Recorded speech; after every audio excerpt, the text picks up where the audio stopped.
Video কেন আমি এতদিন দিচ্ছিলাম না, তবে কি ফৌজিবাবুর কারণেই? Good morning everyone. আজকে হচ্ছে শুক্রবার। তো দেখো আজকে থেকে কিন্তু আমি আমার ব্লগটা আবার কন্টিনিউ স্টার্ট করছি। তো যাই হোক, আজকে শুক্রবার আর এই যে ছেলেকে একটু দোকানে পাঠাচ্ছি।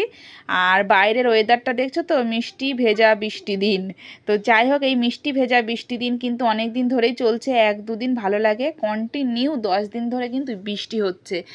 আর এই বৃষ্টির কারণে কিন্তু ঘরে কোনো সবজি ভাজিও নেই। তো দুপুরে রান্নাবান্না করতে হবে, ডিমটাও শেষ হয়ে গেছে।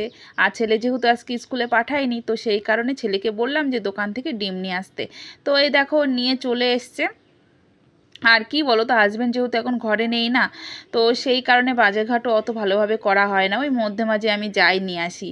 তো এই দেখো ছেলে চলে এসছে, 1 প্যাকেট ব্রেড নিয়ে আসতে বলেছিলাম, সাথে 1 ডজন ডিম, আর ওই যে কি ফেভিকুইক, আঠা আর কি বিস্কুট, হয়তো পয়সা ফিরেছিল তো 5 টাকা দামের কি বিস্কিট নিয়েছে, তো এই আনা হয়েছে। তো এই যে ছেলে ডিম নিয়ে এসছে। আর এই বৃষ্টি বাদল দিনে ভাবছি ডিমের তরকারি করব আর একটা সবজি ভাত করব। প্রথমে ভেবেছিলাম খিচুড়ি করব, আসলে কন্টিনিউ 10 দিন ধরে বৃষ্টি হচ্ছে, তো 1-2 দিন আমাদের খিচুড়ি খাওয়া হয়ে গেছে। ওই কারণে আজকে আর খিচুড়ি বানাবো না, ভাবছি ডিম ভাত বানাই। আর বৃষ্টির দিনে কিন্তু ডিম ভাত তো বেশ দারুণ লাগে, বলো, কষা কষা ডিম ভাত হবে। তো অনেকদিন ভিডিও দেওয়া হয়নি, এবার থেকে ভাবছি কন্টিনিউ ভিডিও দেবো।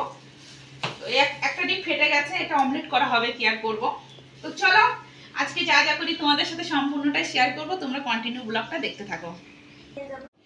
তো এই দেখো ডিম সেদ্ধ বসিয়ে দিচ্ছি, 3টে ডিম সেদ্ধ আর একটা আলু বসিয়ে দিলাম। আর একটা ডিম ফাটা আছে, এটা অমলেট করে নেব। তো তারপরে দেখো ঘরের বিছানা কাপড়ও কিন্তু কিছু মানে গোছানো হয়নি, খাটটা। তো এখন এই যে ভালো করে টান টান করে গুছিয়ে নিচ্ছি। আর কি বলো তো, ভিডিও কেন দিচ্ছিলাম না? ফৌজিবাবুর কারণে। হ্যাঁ অবশ্যই, হাজব্যান্ড যেহেতু ঘরে নেই, তো সেই কারণে মনটাও ভালো লাগে না, মনে হয় না যে কি ভিডিও বানাবো, কি দেখাবো। তো ওই কারণেই কিন্তু আমি এতদিন ব্লগ দিচ্ছিলাম না। আর তারপরেও মধ্যে শরীরটাও একটু খারাপ ছিল, তো সব মিলিয়ে মানে আমার ব্লগটা দেওয়া হয়নি। তো যাই হোক, এবার থেকে কন্টিনিউ ব্লগ দেওয়ার চেষ্টা করব। তো এই দেখো এইদিকে কিন্তু আমি যেই ফাটা ডিমটা ছিল অমলেট করে নিচ্ছি। আর ওই ডিমগুলো আলু কিন্তু সব সেদ্ধ হয়ে গেছে, এইগুলো কিন্তু একই হাতে ছুরিয়ে নেব। আসলে কি বলো তো, ব্লগ ভিডিওর পরে না একবার যদি নেশা হয়ে যায় না, তো সেটা যদি বন্ধ করে দেওয়া হয় খুবই খারাপ লাগে। তো কদিন আমার ভীষণই খারাপ লাগছিল, মনে হচ্ছিল যে কবে থেকে স্টার্ট করব। তো দেখো ফাইনালি আমি স্টার্ট করে দিয়েছি। তো যাই হোক, তোমার ডিমের ঝোল বানানোর জন্য আমি কিন্তু কোনো বাটা মশলা আজকে ইউজ করছি না। একটা পেঁয়াজ কেটে নিয়েছি, সাথে কিছু কাঁচা লঙ্কা আর একটু গুঁড়ো মশলা নিয়ে নিয়েছি। তোমার ধনে গুঁড়ো, চিকেন মশলা আর হলুদ লবণ, ব্যাস। এটা দিয়েই কিন্তু আমি ডিমের ঝোলটা বানিয়ে নেব। আর কি বলো তো, হাজব্যান্ড ঘরে না থাকলে আমি এমনভাবে ফাঁকিঝুঁকিভাবে রান্না করি, বাটা মশলা দিই না।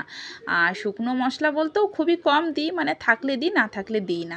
তো এই দেখো এটা একটু জল দিয়ে গুলিয়ে নিয়েছিলাম, নিয়ে ওটাই আর কি তেলের পরে দিয়ে একটু টাইম বেশ নাড়াচাড়া করে নেব।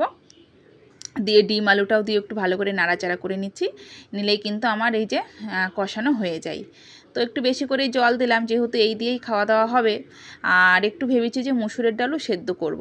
তো মুসুরের ডাল সেদ্ধ কিন্তু বেশ দারুণ লাগে খেতে। আমার ছোট ছেলের কি বলো তো, ডাল চাই, সেটা ডাল পাতলা করে হোক বা সেদ্ধ হোক। তো সেই কারণেই ভাবছি যে সেদ্ধই করে দেবো, ওর সেদ্ধ করলে বেশি টেস্ট লাগে খেতে। আর এইদিকে দেখো ভাতটাও বসিয়ে দিলাম, আর ওইদিকে ডিমের ঝোলটাও ফুটতে থাকুক। তো চলো আস্তে আস্তে রান্নিবাড়াটা হোক।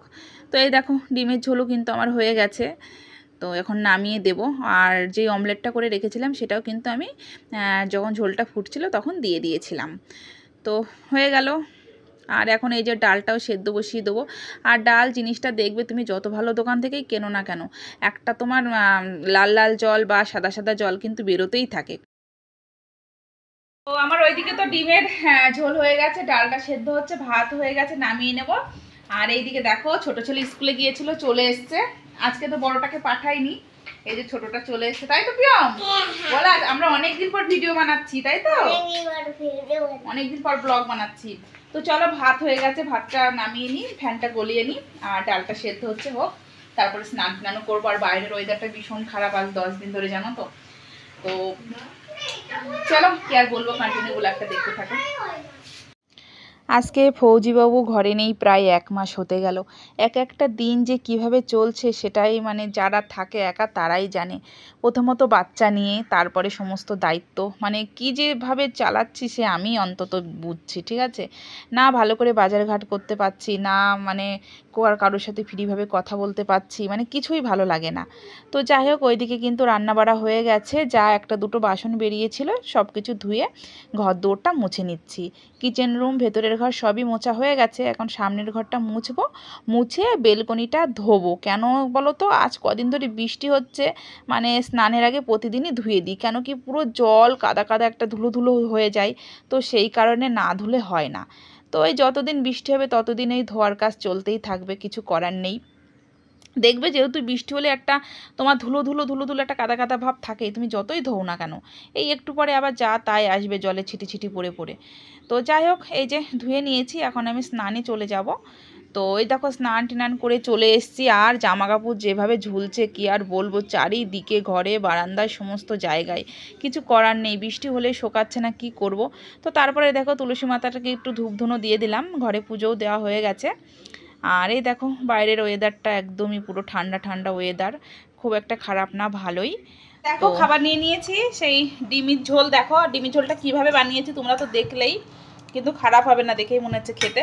আর এই যে এর মধ্যে কিন্তু লঙ্কা সর্ষের তেল দিয়ে আমি প্রথমেই মেখে নিয়েছিলাম, আর এখন পেঁয়াজ দিয়ে দিয়েছি, মাখবো, হয়ে যাবে। আর এই যে সবার ভাত নিয়ে নিয়েছি, ব্যাস এই কিন্তু হচ্ছে দুপুরে খাবার দাবার। তো এটা একটু মেখে নিই। আর মুসুরের ডাল সেদ্ধ কিন্তু বেশ দারুণ লাগে খেতে, জানো তো, সবাই জানো তো আবার কি। এই দেখো লঙ্কা দিয়েছিলাম। তো চলো এটা ভালো করে মেখে নিই। তো এই দেখো ছেলেকে প্রথমে মেখে দিচ্ছি, আসলে ও মাখতে পারে, এবার মাখতে গেলে কি বলো তো অর্ধেকের বেশি ফেলে দেয়, তো সেই কারণে ও যখন খায় তখন একটু মেখে দিই, আর মধ্যে মাঝে একটু খাইয়েও দিই। তো চলো ছেলে খেতে থাকুক, আর এইদিকে আমিও খেয়ে নিই।